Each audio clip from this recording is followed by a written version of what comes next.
The sound of ripping fabric echoed across the grand Joseon ballroom.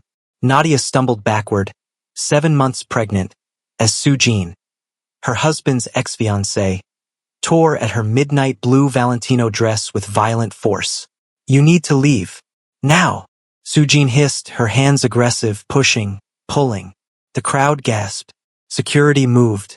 And Jin, the Korean Mafia boss, stood frozen, watching his ex-fiancé attack his pregnant wife in front of 300 of Seoul's elite. "Get your hands off her!" someone shouted. But Soo-jin didn't stop. She grabbed Nadia's arm, nails digging in, yanking her toward the exit with desperate strength. "I said run!" Soo-jin screamed, tears streaming down her face. And that's when Nadia understood. This wasn't an attack. This was a rescue. But to understand how we got here, to this moment where love looked like violence and salvation wore the mask of betrayal, we need to go back. 7 months. To the warehouse where Nadia's nightmare began. Everyone said a story this dark, this layered, would lose you by now. But you're still here. If you need to know why the ex-fiancé attacked the pregnant woman, why love looked like violence, drop one word below. Watching. Let's prove the doubters wrong together. 7 months earlier, Nadia Brooks knelt on cold concrete, blood trickling from her split lip where Kang's ring had caught her dark skin. "Please," she begged, her voice thick with fear. "I'll get you the money. Every cent." Kang circled her like a predator. "Your father stole 4 million won before his convenient car accident. You inherited his debt. And his consequences." "I'm pregnant." Her hands cradled her barely showing belly. "I can't. I know." Kang gripped her chin brutally. 3 months along. My child. Conceived during our transaction. That night. The price of her first payment extension. Nadia's stomach churned with shame and revulsion. Kang pulled her to her feet, slid a dossier across his desk. Park Jin-woo stared back. Sharp Korean features, obsidian eyes, dangerous beauty.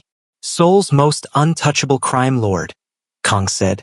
"The man whose shipping routes I need to expand my empire. You're going to seduce him, make him trust you, love you, then get me his manifests, schedules, contacts. 6 months. I can't. You can." Kang opened another folder. Surveillance photos of a young woman in a hospital bed. "Your cousin Amara. Stage 3 leukemia. Such expensive treatments. Would be unfortunate if her coverage suddenly disappeared." Nadia's blood turned to ice. Amara was 19. Her only family. The girl who'd called her cousin, since they were children growing up together in Atlanta. 6 months? Kang repeated, his voice gentle, which made it worse. "Complete this assignment. I clear your father's debt entirely. You and the child disappear. New city. New identity. Money to start fresh. Amara receives care at the best oncology center in Asia." He leaned closer. "Refuse and I kill you tonight. Write it off as a business loss." Nadia stared at Jin's photo, at Amara's medical file, at her belly where an unwanted life grew. A child conceived in violence, carried in fear. No good options. Only survival. 6 months, she whispered. "Then we're done. Forever." Kang's laughter echoed like breaking glass. "Your countdown starts now." For weeks later, Nadia stood in the Seoul Arts Center gallery, transformed. Wine-red dress that skimmed her curves without revealing the pregnancy. Her dark curls fell in waves over one shoulder. Kang's stylist had erased the desperate debtor, created a society woman. Jean stood alone near a massive canvas, an abstract piece done in blacks and golds. Despite the crowd, people gave him space. The unconscious deference shown to predators. He looked different from his surveillance photos. Younger than 35. There was something coiled about him, like a blade sheathed but ready. Nadia picked up a glass of Bordeaux, steadied her breath, started walking toward him, then deliberately stumbled on her deliberately loosened heel. The wine arced through the air in perfect slow motion, splashing crimson across Jin's pristine white shirt like blood. "Oh my God!" Her hand flew to her mouth, her practiced distress utterly convincing. I'm so sorry. These heels, I'm such a disaster. Jean looked down at his ruined shirt, then up at her. His dark eyes were calculating, sharp as surgical steel. For a heartbeat, she thought he'd see through the charade. Then he smiled. Slow. Devastating. It's just a shirt. Though Chateau Margaux 2015 on Egyptian cotton does send a message. What message? That you're either genuinely clumsy. He plucked the wine glass from her trembling fingers, his touch deliberate, lingering. Or you wanted an excuse to talk to me. I'm hoping for the latter. I mean. The intelligence file had described him as ruthless, cold, a man who'd allegedly killed his own uncle for embezzlement, who'd consolidated his father's fractured empire before his 25th birthday through strategy and carefully applied violence. This man was charming, warm, the kind of dangerous she hadn't prepared for, the kind that made you forget you were supposed to be afraid. Nadia, she managed, her American accent softening the syllables. Since you've already destroyed my evening where, perhaps you'd allow me to buy you dinner? There's a place nearby with a very forgiving dress code. She should have said no, should have played harder to get. But Kang's deadline was already ticking. I'd like that, she heard herself say. That first dinner turned into 3 hours of conversation about art, philosophy, the existential loneliness of power. Jean never once asked about her background, her work, her life. He just listened, like she was fascinating rather than a target. When he walked her to her taxi at midnight, he kissed her hand like they were in a different century. And Nadia? She was falling. Hard. Fast. Catastrophically. 2 months of deliberate courtship. Museums. Private concerts. Long walks along the Han River where they talked until sunrise. Jean noticed everything. How she took her tea. That she couldn't eat seafood without getting sick. That she touched her stomach when anxious. That last one made her paranoid. Did he know? Was he testing her? But he never mentioned it. Just kept showing up with books he thought she'd love. Taking her to restaurants where the lighting was low and forgiving. After their 2-month anniversary, a private screening of an old Korean film she'd mentioned loving, Nadia sat in her tiny apartment staring at Kang's latest text. Need the shipping manifests. Now, you're running out of time. She'd gotten nothing. Hadn't even been to Jin's office. Hadn't met his associates. They existed in this carefully constructed bubble separate from his actual empire. She typed back with shaking fingers. He doesn't trust me yet. I need more time. Kang's response was instantaneous. You have 4 months remaining. Get it done or I'll send someone more motivated. Your cousin's next treatment is scheduled for next week. Would be unfortunate if something went wrong with her medication. The threat was crystal clear. Amara would die if Nadia failed. She deleted the messages, turned off her phone, and cried until she had nothing left. 2 months later, on a private Jeju Island beach, Jean stopped walking. Nadia was 5 months pregnant now, visibly showing despite her best efforts at concealment. She'd mastered the art of strategic layering, loose fabrics, careful angles. But the truth was becoming impossible to hide. Jean had been quieter than usual during the helicopter ride from Seoul. Nadia, he turned to face her. I need to tell you something. Her blood turned to ice. He knows. He's known all along. This is where I die. I know you're carrying another man's child. The world tilted on its axis. She couldn't breathe. Couldn't think. Let me finish. His voice was gentle but firm. I don't care whose child it is biologically. Marry me. I'll raise the baby as mine. Give you both my name, my protection, everything I have. Tears streamed down her face. Real, uncontrolled, terrified tears. Why would you do that? Because in 4 months, you've never once asked me for anything. His voice roughened with emotion. You've never tried to access my office, meet my people, question my business. You just saw me, the man who collects art because beauty is the only thing in this world he can trust. The man who's been alone so long he forgot what connection felt like. He cupped her face with surprising tenderness. I've spent my entire life surrounded by people who want something from me. Power, money, protection, access. You're the first person who just wanted me. The man, not the empire. Nadia should have said no. Should have confessed everything. Should have run while she still could. Instead, she whispered, yes. God help me, yes. Because somewhere between Kang's threats and Jin's careful courtship, between the mission and this moment, she'd fallen completely, irrevocably in love with the man she was supposed to destroy. And that terrified her more than anything Kang could ever do. 2 weeks later, the wedding took place in a traditional hanok tucked into the mountains outside Seoul. Intimate. 30 people maximum, Jin's closest associates, family elders, people whose loyalty had been tested with blood. Nadia wore ivory silk that flowed like water over her pregnant belly. Jin couldn't stop looking at her like she was something precious and breakable all at once. She'd never felt more like a fraud. As they exchanged rings, Jin's family heirloom, heavy with history and obligation. Nadia caught movement in the back row. A woman in an emerald green dress, sitting alone. Korean, striking, composed, watching with eyes that held dangerous knowledge. The woman's expression never changed throughout the ceremony. Not when they kissed. Not when Jin's mother cried. Not when the guests applauded. She just watched and smiled like she knew every secret Nadia was carrying. After the ceremony, as guests mingled in the garden during cocktail hour, the woman approached. Up close, she was even more beautiful, sharp cheekbones, eyes like cut glass, the kind of poise that came from years of practice. Congratulations, Mrs. Park. I'm sure you'll be very happy together.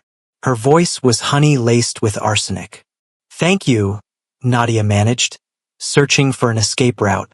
I don't believe we've met. Sujin, Jin's former fiancé. The woman's smile was a surgical instrument. We were together for 3 years, engaged for 6 months before he called it off. I'm sure he's mentioned me. He hadn't. Not once. Sujin leaned in close, her perfume expensive and suffocating. Her voice dropped to a whisper meant only for Nadia. He doesn't know yet, does he? About Kang Min-ho. The champagne flute nearly slipped from Nadia's nerveless fingers. The world tilted sickeningly. I don't know what you're. Please. Sujin's laugh was knife-sharp. Don't insult both our intelligence. I spent 3 years learning every detail of Jin's world. Every enemy, every threat, every angle of attack. You think I wouldn't recognize Kang's signature manipulation when I see it? Nadia's voice came out strangled. What do you want? Right now? Nothing. Just wanted to introduce myself properly. Sujin's expression was unreadable. But I'll be watching, Mrs. Park. Very closely. One wrong move, one hint that you're planning to betray him, and I'll make sure your fairy tale ends the way these stories always do. Badly. She straightened, her mask of politeness sliding back into place like she'd never dropped it. Raised her voice to normal volume. Congratulations again. Jin deserves happiness after everything. I do hope you give it to him. Then she walked away, leaving Nadia frozen with terror.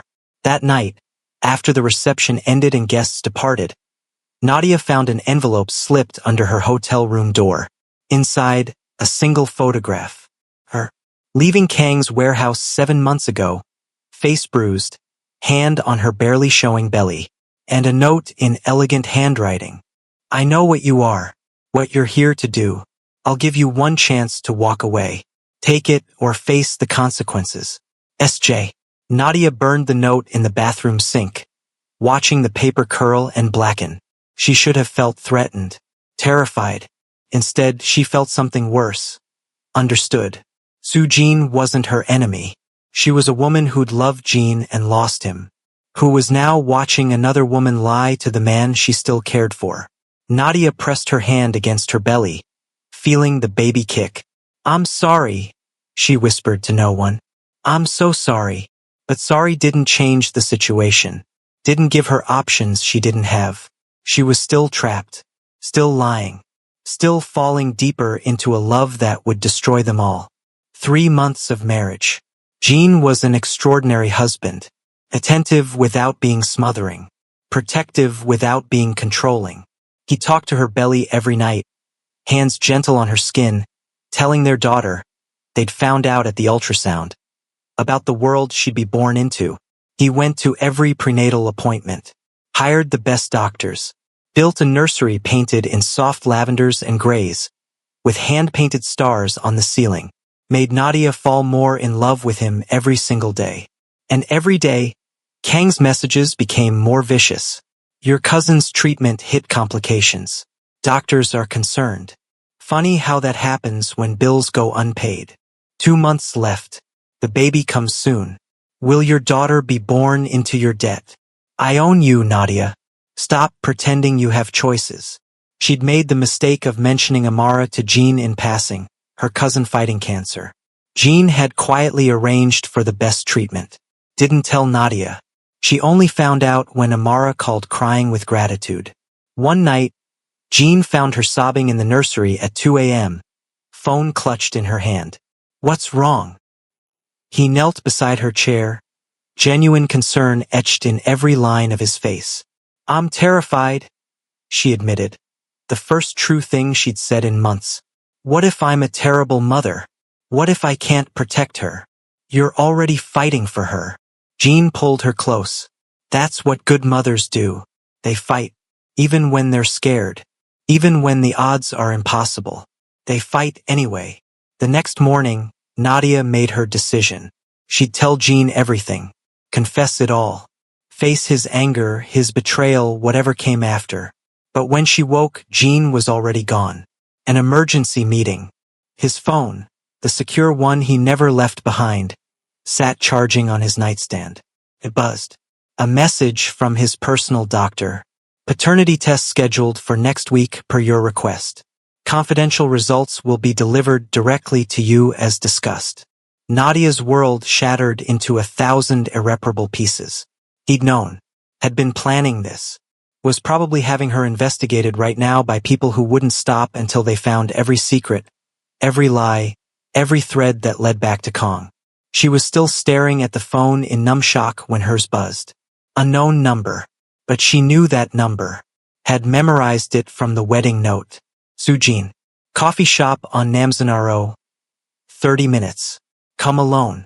Your life depends on it. The line went dead. Sujin was already there when Nadia arrived, sitting in the back corner booth away from windows. She looked different. Exhausted, almost fragile. The polished veneer from the wedding had cracked. She slid a thick folder across the table before Nadia even sat down. That's everything I have on Kang Min-ho. His operations, his vulnerabilities, his enemies, places where he's exposed. Nadia didn't touch it, couldn't process what she was seeing. Why? Because Jin's paternity test results arrive in 4 days. Sujin's voice was flat, emotionless. When he discovers that baby isn't his, when he realizes you were sent by Kong, he'll have you killed. Not out of anger. Jin doesn't do emotional violence. He'll kill you because betrayal in his world has exactly one consequence.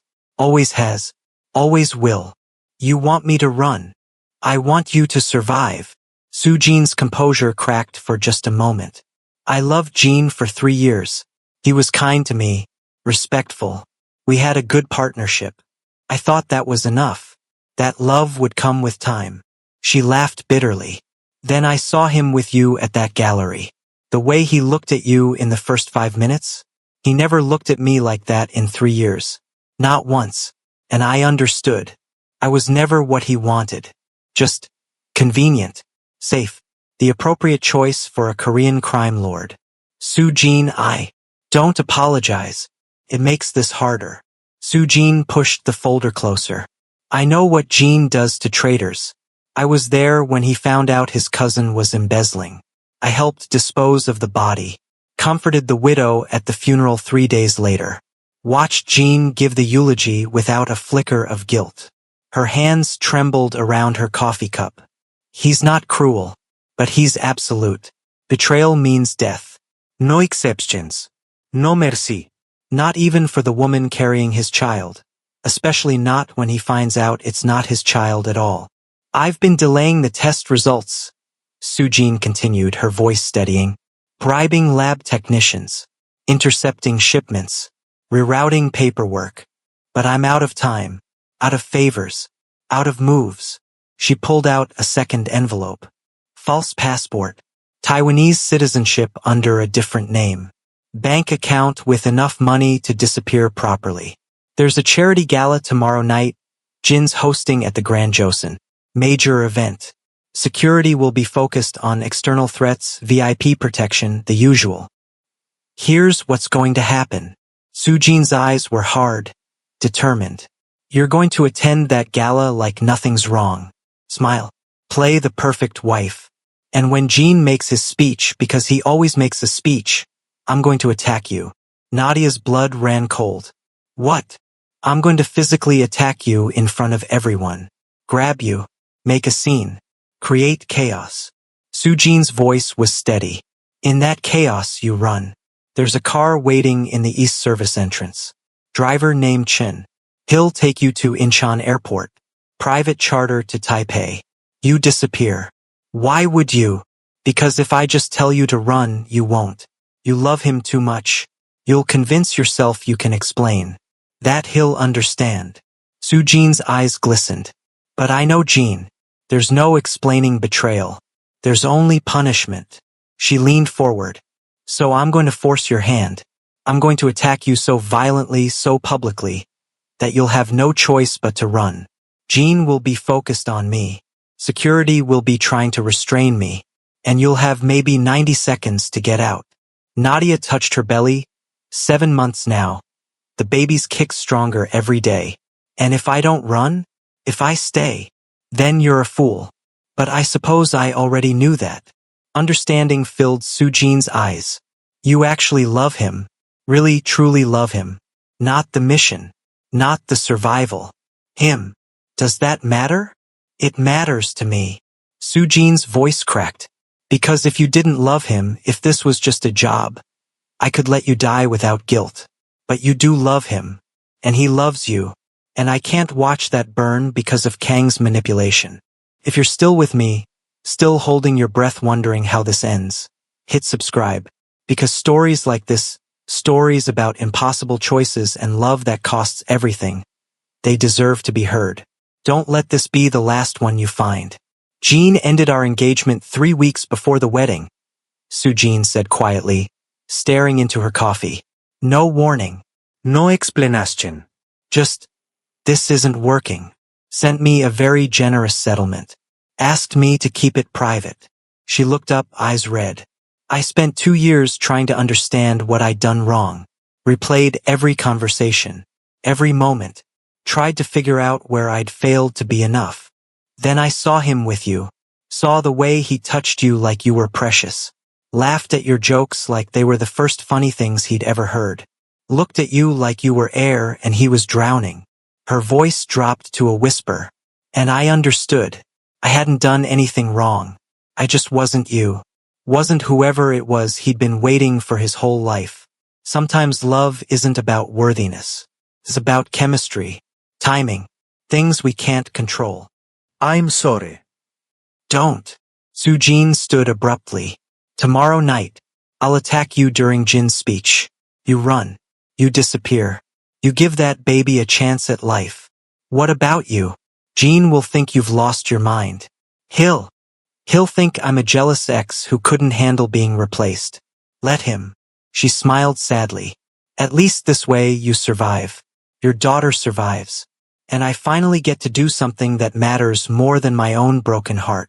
Nadia stared at this woman who should have been her enemy, who was instead offering salvation at the cost of her own reputation. Why? She whispered. Really, truly why? Sujin's eyes glistened with unshed tears. Because no woman deserves to die for falling in love. Not even the one who got everything I wanted. Maybe especially not her. Someone should get the fairy tale even if it's not me. And if I can't have it, at least I can make sure it exists. She walked away without looking back, leaving Nadia alone with a folder that could save her life and a choice that would define everything that came after. That evening, Jean came home near midnight, exhausted from emergency meetings with his Japanese contacts. Some problem with a shipment that required his personal attention. He found Nadia in the nursery, sitting in the rocking chair they'd picked out together, one hand on her belly, the other clutching Sujin's folder hidden beneath a blanket. "You should be sleeping," he said gently, kneeling beside her. "The baby needs rest. You need rest." Jean. Her voice was wrecked with tears she could barely control. "If I'd done something terrible, something unforgivable, could you ever?" "Nadia." He cupped her face, forcing her to meet his eyes. "Whatever it is, we'll handle it together. That's what marriage means. That's what love means. That's what this means." He touched her belly where his daughter, in his heart was growing. "We're a family now. Nothing changes that." She almost broke, almost confessed everything right then. Kong, the debt, the mission, the lies stacked upon lies like a house of cards ready to collapse. But his phone rang. Of course it did. Always the phone. Always business bleeding into their life at the worst possible moment. "I have to take this," he said apologetically. 2 minutes. I promise." He stepped out into the hallway. She heard his voice shift into business mode, cold, calculated, the version of Jean the world saw. The version that killed without hesitation. When he came back 10 minutes later, she'd composed herself. Hidden the folder. Buried the truth one more time. "Tomorrow," he said, pulling her into his arms with such tenderness it made her want to scream. "At the gala, I have something important to tell you. Something I should have said the day we met." "What?" "Tomorrow." He kissed her forehead. "Some things deserve the right moment, the right setting. This deserves that." After he fell asleep, Nadia lay awake staring at the hand-painted stars Jean had spent weeks perfecting for their daughter. She'd made her decision. Tomorrow night, when Sujin attacked her, she wouldn't run. She would stay. She would face Jean. She would tell him everything. Because running meant living in fear forever. And she was done being afraid. If he killed her, at least she'd die honest. Die having chosen truth over survival. She didn't text Sujin. Didn't warn her that the plan would fail. Because Sujin would attack her anyway. Would sacrifice herself anyway. And Nadia would use that moment, that chaos, not to run but to confess. One way or another, tomorrow night the lies would end. The Grand Joseon Hotel ballroom was a masterpiece of old-world elegance and modern excess. 3 massive crystal chandeliers cast rainbow light across Italian marble floors. Gold trim on every surface. Floor-to-ceiling windows overlooking Seoul's glittering skyline. Seoul's elite filled the space like beautiful, dangerous birds. Politicians whose decisions moved markets. CEOs who controlled industries. Crime lords in designer suits. The kind of people who shaped the country from shadowed rooms and backchannel deals. And at the center of it all, Park Jin-woo, looking like he'd been born in a tuxedo. Nadia wore midnight blue, a custom Valentino that flowed like water over her 7-month belly. Jean had insisted on the designer, had stood with her through 3 fittings, had looked at her like she hung the moon and stars. Tonight, she'd never felt more like she was betraying him, or more certain that she was done lying. Across the ballroom, Sujin made her entrance in emerald green that turned every head. Their eyes met across the crowd. Sujin's expression was clear. "Last chance. When I attack, you run. Don't be stupid." Nadia shook her head almost imperceptibly. "I'm not running. I'm staying." Something flickered across Sujin's face. Shock, then resignation, then what might have been respect mixed with grief. Jean was magnetic tonight, working the room with practiced ease, shaking hands with the mayor, laughing at the German ambassador's jokes, making a donation to children's hospitals that would fund an entire wing. The perfect crime lord playing the perfect philanthropist. But he kept glancing at Nadia, nervous, excited, something vulnerable in his eyes she'd never seen before. At 9 p.m. exactly, he tapped his champagne glass with a knife. The room fell silent with the kind of instant obedience that came from fear disguised as respect. Thank you all for coming tonight, Jean began, his voice carrying effortlessly across the ballroom. This annual gala raises millions for pediatric care across Seoul. It's a cause that matters deeply to me, for reasons that will become clear in a moment.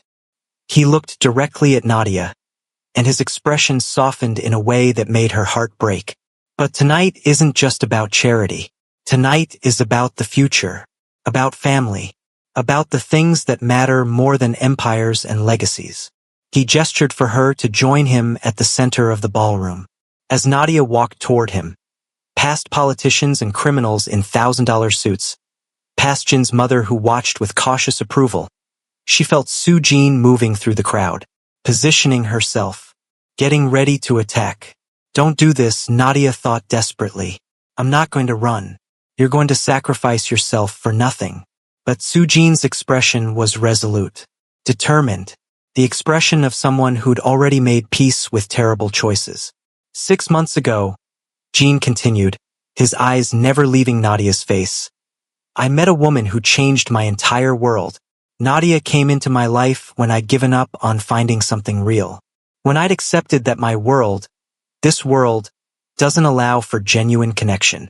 The ballroom was utterly silent. This wasn't standard gala small talk. This was something else entirely. She was pregnant with another man's child. Guarded. Careful. She had every reason to be wary of me, of this world I inhabit. His voice softened with genuine emotion. But she saw past all of it. Past the money, the power, the park empire. She saw me, the man who collects art because beauty is the only thing in this world he trusts. The man who's been alone so long he forgot what connection even felt like. Nadia's eyes burned with tears she couldn't control. Every word made this harder, made the truth more impossible and more necessary to speak. I fell in love with her honesty, her strength, the way she fought to protect her child even when she had nothing. So tonight, I wanted to make an announcement, and that's when Soo-jin struck. She moved fast, faster than anyone expected from a woman in heels and an evening gown. Her hands grabbed Nadia's dress at the shoulder, yanking hard. The sound of ripping fabric echoed like a gunshot. Get away from him, Soo-jin screamed, her voice raw with manufactured rage. You don't deserve him. You lying bitch. The crowd gasped. Security moved immediately, Jin's people ex-military trained to respond to threats. But Soo-jin was relentless. She shoved Nadia hard, pushing her toward the exit. Her nails raked across Nadia's arm, drawing blood. I know what you are, Soo-jin shrieked, making sure everyone could hear. I know what you did.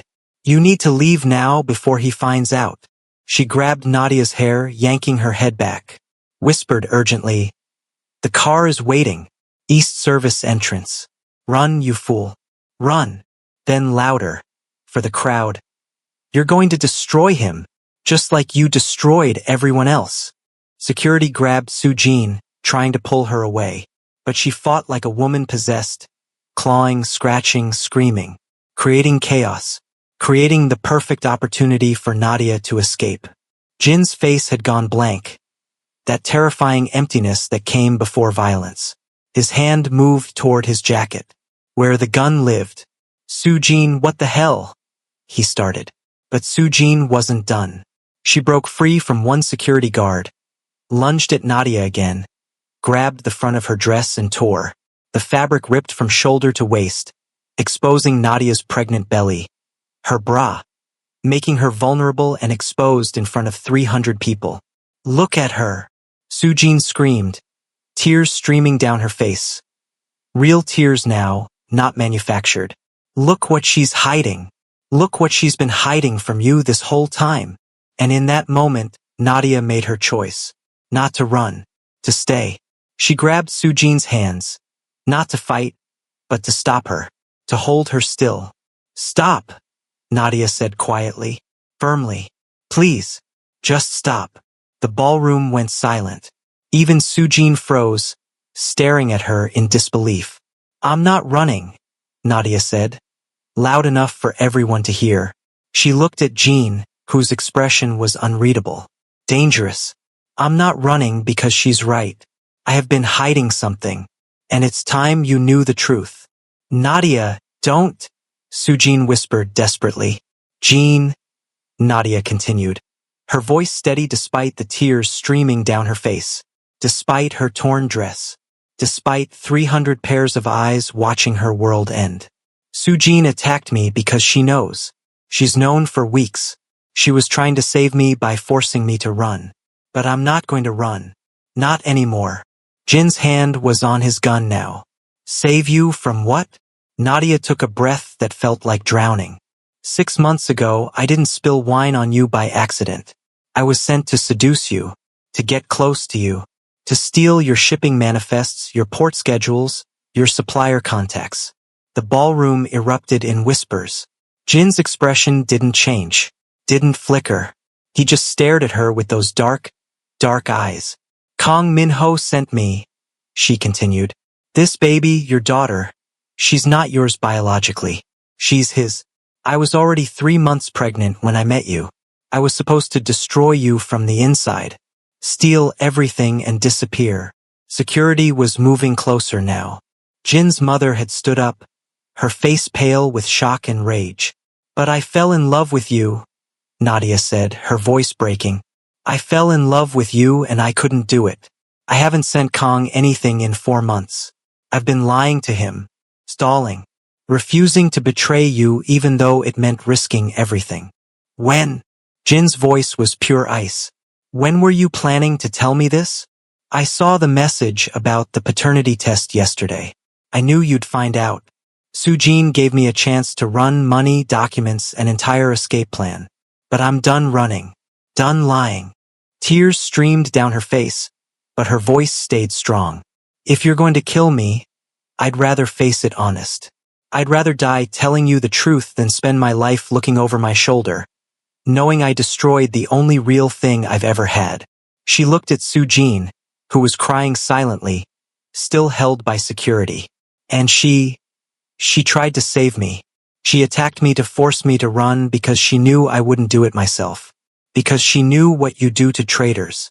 Because despite everything, despite me taking everything from her, she couldn't watch another woman die. For a long, terrible moment, no one moved. No one breathed. Jean drew his gun. The crowd screamed. Some guests fled for the exits. Others froze, transfixed by the drama unfolding before them. But Jean didn't point the gun at Nadia. He pointed it at Sujin. You knew, he said softly, lethally. For weeks, you knew. You protected her, helped her, gave her chances to escape, attacked her tonight to save her. Sujin lifted her chin, meeting his eyes without flinching even with a gun pointed at her heart. Yes. Why? Because she fell in love with you. Really, truly loved you. Not the empire. Not the power. You. The man I spent 3 years trying to reach and never could. Sujin's voice was calm despite her tears. Because that baby doesn't deserve to die for its parents' sins. Because Kong blackmailed her. Threatened her cousin's life, her family, everything she had left. Or, Jin's voice was deadly quiet. You wanted revenge. Make me fall in love, then destroy it.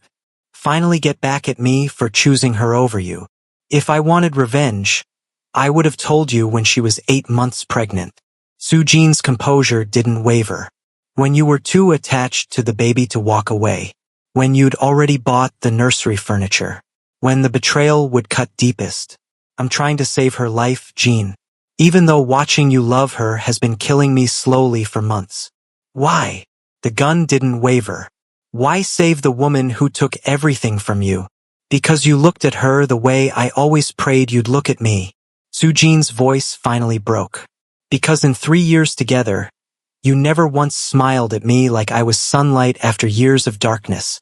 Because she got the version of you I spent every single day trying to find. The man who laughs, who's gentle, who's capable of actual love instead of just respect and partnership. The ballroom was dead silent except for Sujin's ragged breathing. But she still deserves to live, Sujin continued, quieter now. She still deserves a chance. She chose truth over survival tonight. She stayed when she could have run. That takes more courage than I ever had. She looked at Nadia, then back at Jean. So do what you want with me. Shoot me. Exile me. But let her go. Please. One act of mercy for 3 years of loyalty. One life saved for all the ones you've taken. For 30 seconds that felt like 30 years, no one moved. The gun in Jin's hand didn't waver. His face was a mask. The businessman, the crime lord, the man who'd built an empire on calculated ruthlessness and absolute control. Then he lowered the gun. Everyone out, he said quietly. Now. Mr. Park, we should secure. His head of security started. Out. Jin's voice cracked like a whip. Every single person. Guests, staff, security.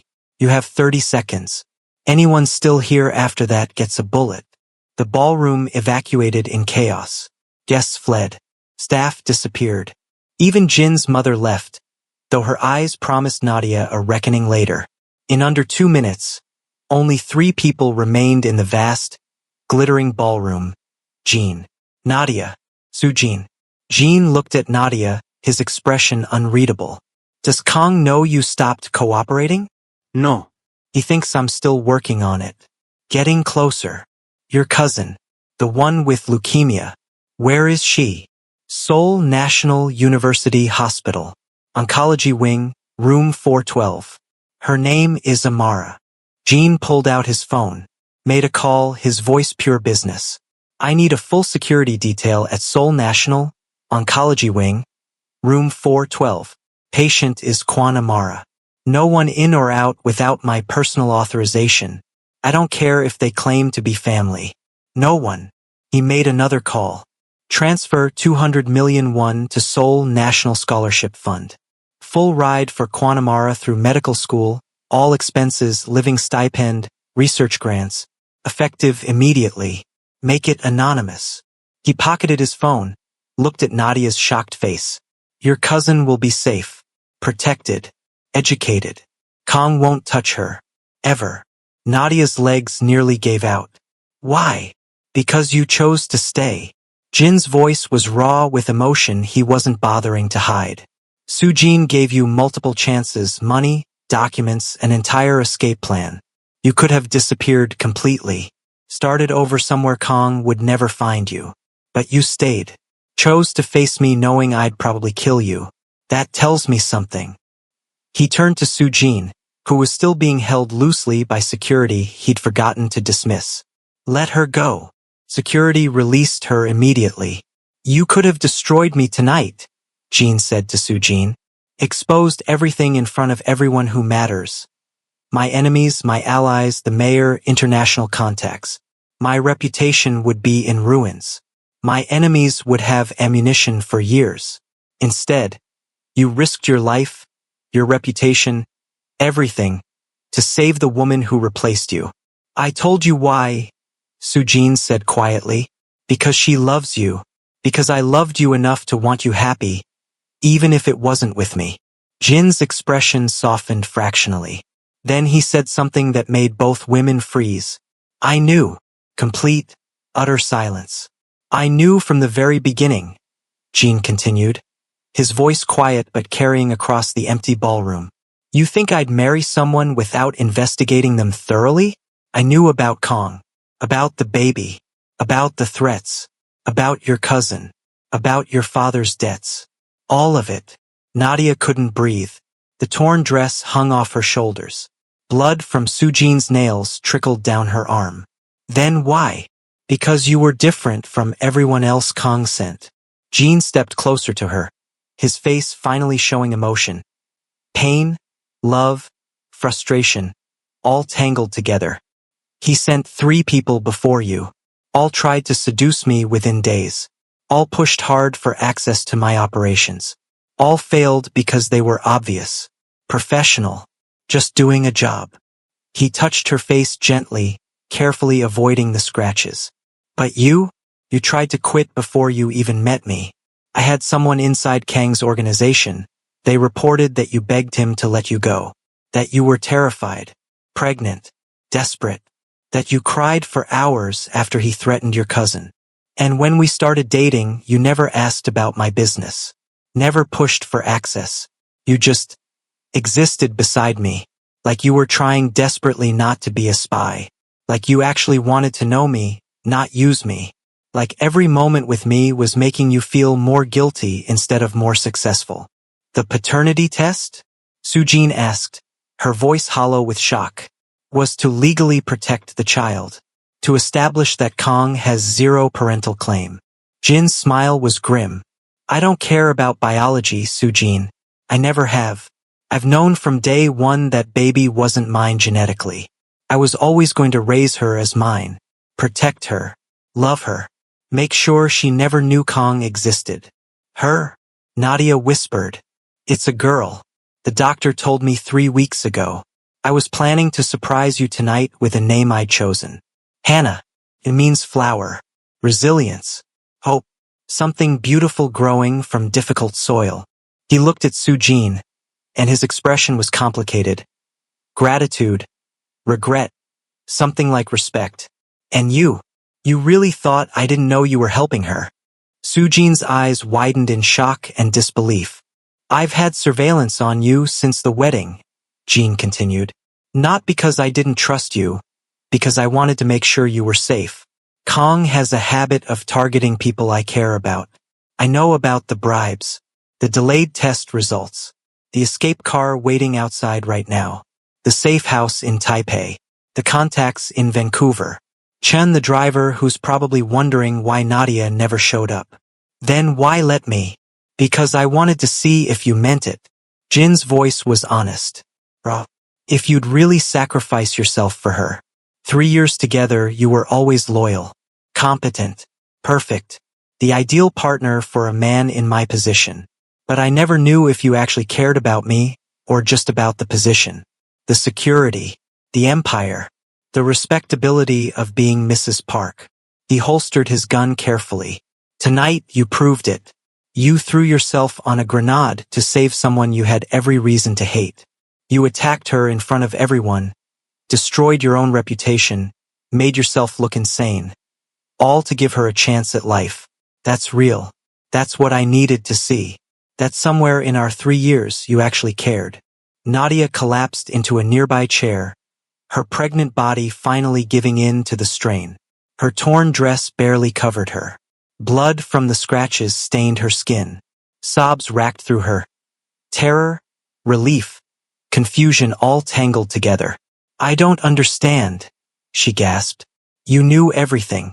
You still married me. Still loved me. Still loved you? Yes. Jean knelt in front of her, taking her hands carefully. You were trying to survive, Nadia. Protect your family. I understand survival. It's the only thing I've ever truly understood. It's how I got here. It's why my empire exists. But the lies were survival. I get that. What I don't forgive, what I can't forgive yet, is that you didn't trust me. For the first time all night, Jin's control cracked completely. Do you have any idea what these months have been like? Knowing the woman I love is lying to me every single day. Watching you cry yourself to sleep because you're trapped between me and Kong? Seeing you suffer and unable to help because if I revealed what I knew, you'd know I'd been lying too. His voice broke.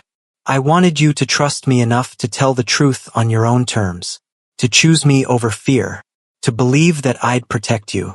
But you never did. Not until you had absolutely no other choice. Not until Sujin forced your hand. I was going to tell you tonight. Were you? Jean stood, pacing now, agitated. Or were you only confessing because the test results were coming? Because you were cornered? Because you'd seen the message and knew you were out of time? His voice was raw with pain. I'll never know, Nadia. That's what I can't forgive. The uncertainty. The doubt that will always be there. Did you choose truth? Or did truth choose you? Nadia had no answer. Because he was right. She didn't know either. What happens now? Sujin asked quietly, still standing where security had released her, her elegant dress torn, her makeup running. Jin's jaw clenched, his businessman mask sliding back into place. Now I end this. Kang's organization. his trafficking networks, his blackmail operations, everything. Tonight. That's a war, Sujin said carefully. He has allies throughout Southeast Asia, resources, people who've profited from his operations for decades. They'll retaliate. So do I. Better ones. Jean was already pulling out his phone, making rapid-fire calls. I've been building a case against him for 3 months. Evidence of human trafficking, sex slavery rings, child exploitation, money laundering through 17 countries, murder, corruption. I've been waiting for the right moment to strike. Now I have it. He looked at Nadia, something fierce and protective in his eyes. He threatened you. He used a pregnant woman as a weapon. He threatened to kill a 19-year-old girl dying of cancer to force your compliance. That's not business. That's personal. And I take personal very, very seriously. He turned to Sujin. I need your help. You know his people, his systems, his actual weaknesses, not just what's in intelligence files. Why would I help you? Because you're already in this. Jin's expression was grim. The moment you protected Nadia, you chose a side. Everyone in that ballroom saw you attack her, heard you scream about her secrets. When word gets out, and it's already spreading, Kong will see you as a traitor. He'll come for you, your family, anyone you've ever cared about. He'll make examples. So my choices are help you or die. Your choices are help me end him permanently, with legal justice that actually sticks, or spend the rest of your life looking over your shoulder waiting for his revenge. Jin's voice softened slightly. Help me, and I'll make sure you're protected, that your family is protected, that you have everything you need to start over, anywhere in the world. New identity if you want it. Resources, security, freedom. Sujin looked at Nadia, who was still crying silently in the chair, then back at Jean. Something resolved in her expression. What do you need? 72 hours later, Kang Min-ho's empire didn't collapse. It was surgically dismantled with the precision of a military operation. His shipping containers at Busan port were raided simultaneously by Korean customs, Interpol, and FBI agents. Human trafficking evidence everywhere. 12 women and children freed from hidden compartments. Documentation linking him to trafficking rings in 6 countries, including routes through Thailand, Philippines, and Eastern Europe. His financial accounts across 3 continents were frozen within hours. Money laundering charges backed by 3 years of meticulous documentation. Jean had been investigating him long before Nadia entered the picture. The web went deep. Shell companies, corrupt banks, politicians on payroll. His protection network evaporated overnight when video evidence emerged of him personally orchestrating contract killings. Judges he'd bought. Police captains he'd bribed. All of it exposed in coordinated leaks to every major media outlet across Asia. The evidence was overwhelming, undeniable, legal. Kang himself was arrested at his warehouse, the same warehouse where he'd threatened Nadia 7 months ago, where he'd gripped her chin and laid out her impossible choices. This time, he was surrounded by federal agents and international cameras. No dramatic shootout. No escape. No last-minute deals. Just handcuffs and the flash of photographs that would define his legacy as a monster. Jean made sure it was legal, public, permanent. The kind of justice that couldn't be undone with bribes or connections or threats. Kang would die in prison. Everyone knew it. Nadia watched the arrest on television from Jin's penthouse, his arm around her shoulders, their daughter kicking hard against her ribs as if celebrating. It's over, Jean said quietly. Is it? She looked up at him, saw the careful distance still in his eyes. You still haven't forgiven me. I can see it every time you look at me. Jean was silent for a long moment, staring at the television where Kang was being loaded into a police van. I forgive you for being caught in an impossible situation, he finally said. I forgive you for trying to survive, for protecting your family, for doing what you had to do. He paused, his jaw tight. But forgiving you for not trusting me? For choosing fear over faith even after I'd shown you who I was? After months of me trying to prove I was safe? That's gonna take time. Maybe a lot of time. I understand. But we have time. His hand moved to her belly, feeling their daughter, Hannah, move beneath his palm. We have this little fighter on the way. A life to build. I'm not giving up on us, Nadia. I'm just not going to pretend the betrayal doesn't hurt. That the doubt isn't there. That I don't wake up sometimes wondering if you'd still be lying if you hadn't been caught. What kind of life can we have with that between us? An honest one. For the first time.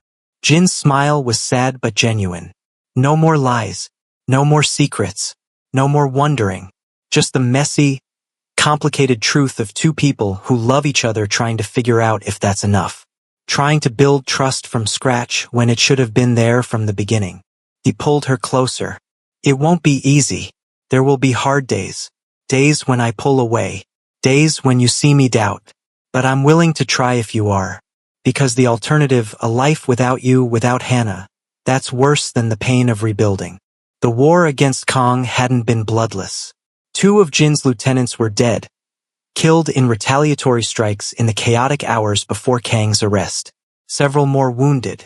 Property damage in the millions. New enemies made among the allies Kong had maintained throughout Southeast Asia. And Sujin had paid the highest personal price. She'd been identified publicly as the woman who helped Jin, who'd known about Nadia's mission and hidden it.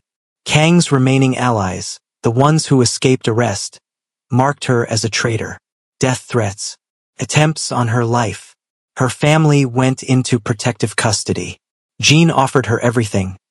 Protection, a position as head of intelligence for his entire East Asian operations, money, security, a place in his organization where she'd be valued and safe. She refused it all. Sujin met Nadia at a cafe one last time. Not the one where she'd offered her the escape plan. They'd burned that bridge. A new place. Neutral ground. Security watching from a distance. I'm leaving Seoul, Sujin said without preamble. New York. I have connections there. A job opportunity with a private security firm that specializes in helping women escape dangerous situations. Jin offered you a position. Head of intelligence for the entire East Asian operations. You'd be powerful. Protected. Wealthy. I know. I said no. Sujin's smile was heartbreaking. I can't stay here. Can't watch you two build a family. Play house with the baby I helped save. Pretend the past didn't happen. I'm not that strong. Nobody is. You saved my life. I saved a baby's life. There's a difference. But Sujin reached across the table, squeezed Nadia's hand one last time. Be happy. Make all of this worth it. That's all I ask. Make him happy in ways I never could. Give him the love he was waiting for his whole life. Sujin. And Nadia? When your daughter asks about her aunt someday, because she will, children always do, tell her about me. Tell her there was a woman who loved her father enough to let him go. Who saved a stranger because it was the right thing to do, even when it cost her everything. Tell her that love isn't always about winning. Sometimes it's about losing gracefully. Sometimes it's about choosing someone else's happiness over your own. Tears streamed down both their faces. I will. I promise. Sujin stood to leave, then hesitated. One more thing. The surveillance Jin had on me? I knew about it the whole time. I let him see exactly what I wanted him to see. Made sure he understood I was helping you because it was right, not because I still wanted him back. Not because I was trying to manipulate him. Why? Because I didn't want him feeling guilty about me. Didn't want him looking at you and seeing my sacrifice shadowing your marriage. Your relationship has enough complications without adding my ghost to it. She smiled through tears. Some bridges you burn so people can't walk backward. So they have no choice but to move forward into whatever comes next.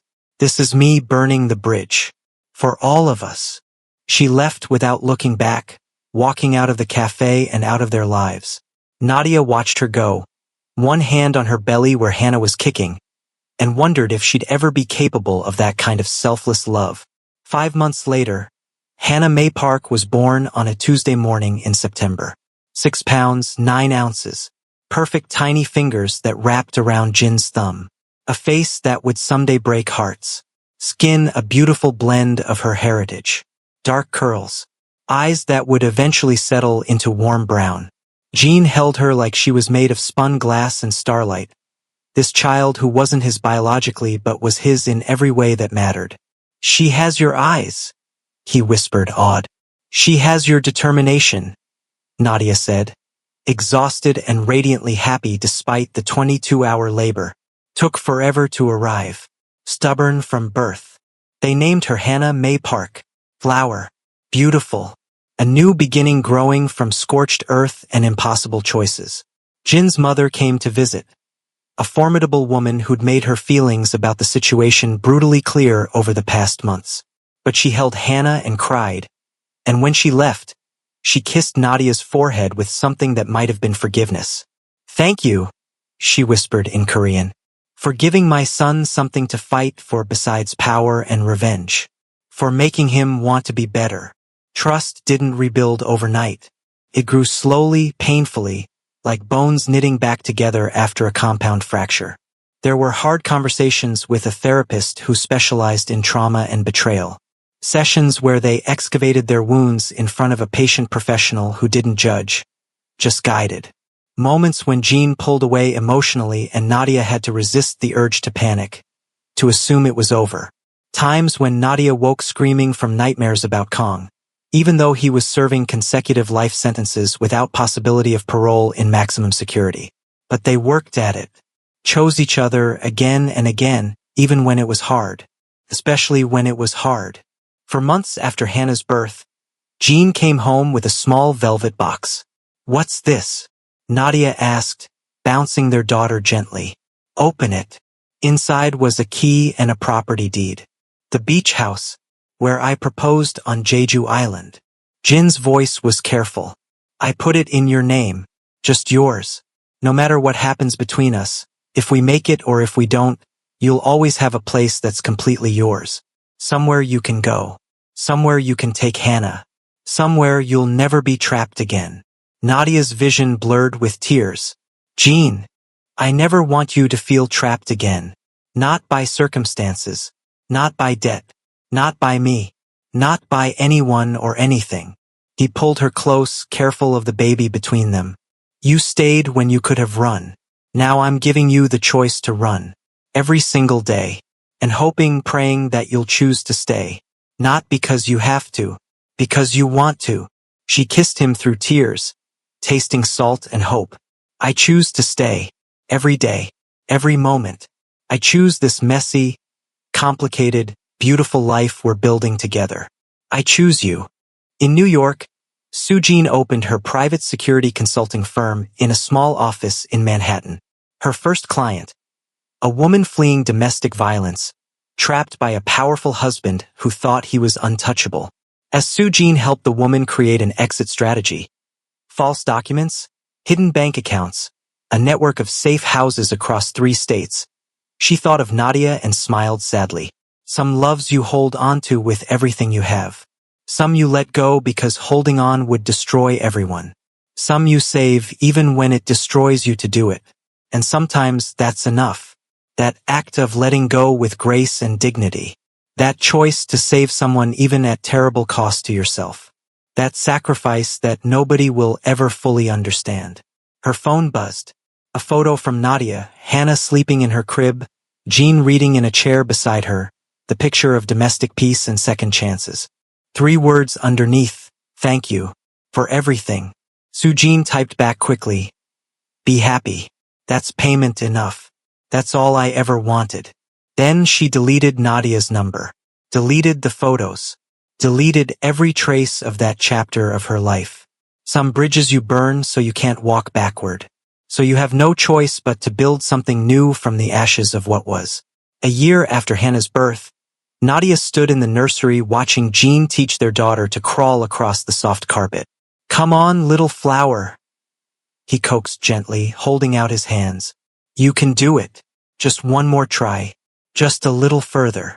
Hannah wobbled on chubby hands and knees, fell onto her stomach, looked frustrated, then tried again with fierce determination that was pure Jean. Nadia's phone buzzed. A message from Amara. now cancer-free and thriving, starting her medical residency at Seoul's best hospital. Cuz, thank you for the birthday present. I still can't believe your husband funded the entire pediatric oncology research wing in my name. You're both amazing. Love you. Nadia smiled, tears in her eyes. She'd finally told her cousin everything months ago. About Kong. About Jean. About how love could grow in the most impossible soil. How hope could bloom from ashes. What are you thinking about? Jean asked, coming up behind her as Hannah played with blocks. How we got here. How close we came to never making it. How many times this could have ended differently. But we did make it. We survived. Both of us. He wrapped his arms around her. That's what matters now. Not the past. The present. The future we're building. Do you ever think about what would have happened if I'd taken Soo-Jean's escape plan? If I'd run when she attacked me? Jean was quiet for a long moment, his arms tightening around her. Every single day, I think about losing you, losing Hannah.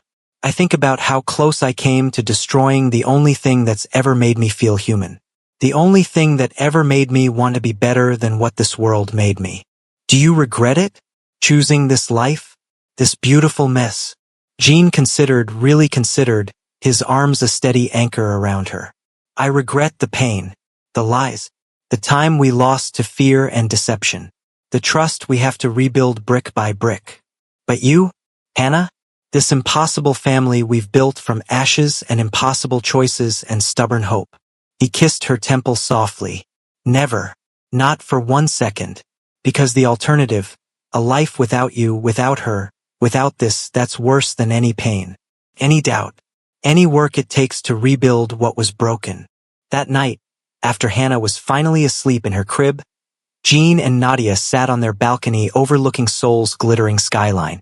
The city spread out below them like a sea of lights, millions of lives, millions of stories. I got a letter from Kang's lawyer today, Jean said quietly, his voice carefully neutral. Nadia tensed immediately. What did it say? He wants to meet Hannah. Claims parental rights as her biological father. Her blood turned to ice. What did you? I sent back a copy of the paternity test. Jin's smile was sharp, satisfied. The real one, not the one I told you about. Turns out you were already 2 months pregnant when Kong forced you into that transaction. When he raped you under the guise of a payment arrangement.